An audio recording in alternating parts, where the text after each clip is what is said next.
स्वर्ग और नर्क। एक बुजुर्ग महिला की मृत्यु हो गई।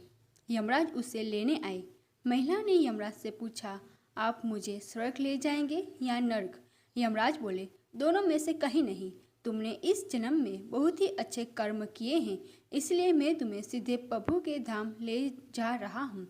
बुजुर्ग महिला खुश हो गई और बोली, धन्यवाद, पर मेरी आपसे एक विनती है। मैंने यहाँ धरती पर सबसे स्वर्ग के नर्क के बारे में बहुत सुना है।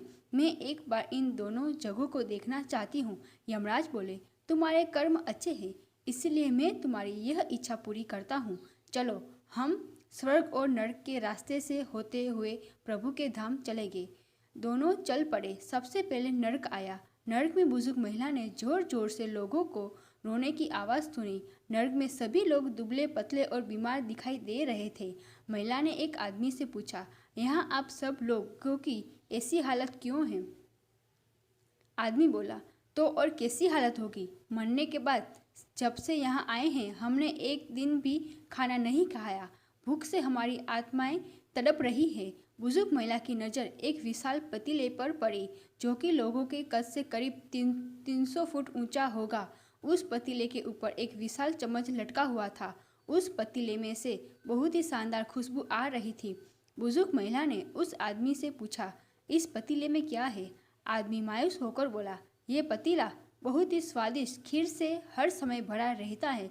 बुजुर्ग महिला ने हैरानी से पूछा, इसमें खीर है तो आप लोगों पेट भर के ये खीर खाते क्यों नहीं? भूख से क्यों तड़प रहे हैं? आदमी रो रो कर बोलने लगा, कैसे खाएं? ये पतीला 300 फीट ऊंचा है। हम में से कोई भी उस पतीले तक नहीं पहुंच पाता। बुजुर्ग महिला को उन पर तरस आ गया। सोचने लगी, बेचारे खीर का पतीला होते हुए भी भूख से बेहाल है। शायद ईश्वर ने इन्हें यही दंड दिया होगा। यमराज बुजुर्ग महिला से बोले, चलो, हमें देर हो रही है। दोनों चल पड़े। कुछ दूर चलने पर स्वर्ग आया। वहाँ पर बुजुर्ग महिला को सबकी हंसने की, खिलखिलाने की आवाज़ सुनाई दी। सब लोग बहुत खुश दिखाई दे रहे थे। उनको खुश देखकर बुजुर्ग महिला भी बहुत खुश हो गई। पर वहाँ स्वर्ग में भी बुजुर्ग महिला की नज़र वैसे ही 300 फुट ऊंचे पतीले पर पड़ी जैसा नर्क में था। उसके ऊपर भी वैसा ही चम्मच लटका हुआ था। बुजुर्ग महिला ने वहाँ लोगों से पूछा, इस पतीले में क्या है? स्वर्ग के लोग बोले, इसमें बहुत स्वादिष्ट खीर है। बुजुर्ग महिला हैरान हो गई। उनसे बोली, पर यह पतीला तो 300 फीट ऊंचा है। आप लोग तो इस तक पहुँच ही नहीं पाते होंगे। उस हिसाब से तो आप लोगों को खाना मिलता ही नहीं होगा। आप लोग भूख से बेहाल होंगे। और मुझे तो आप सभी इतने खुश लग रहे हो, ऐसे कैसे? लोग बोले, हम तो सभी लोग इस पतीले में से पेट भर के खीर खाते हैं। महिला बोली, पर कैसे? पतीला तो बहुत ऊंचा है।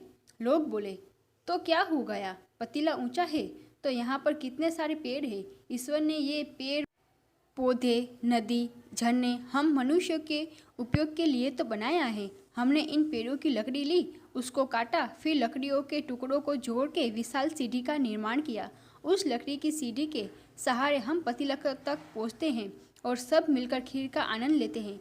बुजुर्ग महिला यमराज की तरफ देखने लगी। यमराज मुस्कुराए बोले, ईश्वर ने स्वर्ग और नर्क मनुष्य के हाथों में ही सौंप रखा है। चाहे तो अपने लिए नर्क बना ले, चाहे तो अपने लिए स्वर्ग। ईश्वर ने सबको एक समान हालतों में डाला है। उसके लिए उसके सभी बच्चे एक समान हैं। वो किसी से भेदभाव नहीं करते। वहाँ नर्क में भी पेड़ पौधे सब थे, पर वो लोग खुद ही आलसी है। उन्हें खीर हाथ में चाहिए। वो कोई कर्म नहीं करना चाहता, कोई मेहनत नहीं करना चाहता, इसलिए सब भूख से बेहाल है। यही तो ईश्वर की बनाई इस दुनिया का नियम है। जो कर्म करेगा, मेहनत करेगा, उसी को मीठा फल खाने को मिलेगा। अर्थात स्वर्ग एवं नर्क आपके हाथ में ही है। मेहनत करें, अच्छे कर्म करें और अपने जीवन को स्वर्ग बनाएं। स्वर्ग के सपने छोड़ दो और नर्क का डर छोड़ दो। बस इतना सोचो कि आपकी वजह से किसी का दिल ना दुखे। बाकी सब कुदरत पर छोड़ दो। आशा करती हूँ कि आपको ये कहानी पसंद आई होगी। अगर पसंद आई है तो उसे लाइक करें, शेयर करें, सब्सक्राइब करें और कमेंट करके ज़रूर बताएं। धन्यवाद।